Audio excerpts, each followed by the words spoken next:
हनुमानाला किंवा मारुती रायाला रुईच्या पानांची माळ घालण्याची प्रथा खूप प्राचीन आणि लोकप्रिय आहे, विशेषतः शनिवारी आणि हनुमान जयंतीला. त्यामागे मुख्यतः 3 पौराणिक आख्यायिका आणि धार्मिक विश्वास आहेत.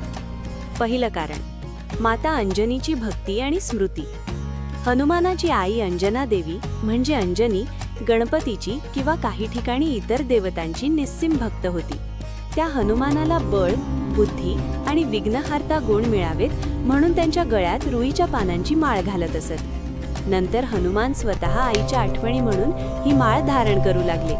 म्हणूनच आज भाविक त्यांना रुईच्या पानांची माळ अर्पण करतात. दुसरे कारण, 11 पानांची माळ आणि रुद्र अवतार. हनुमान हे 11वा रुद्र मानले जातात, त्यामुळे 11 रुईची पानं लावून माळ बनवली जाते आणि 11 प्रदक्षिणा घालण्याची प्रथा आहे. आणि शेवटचे म्हणजे तिसरे कारण, रुईच्या पानांचे आध्यात्मिक गुण.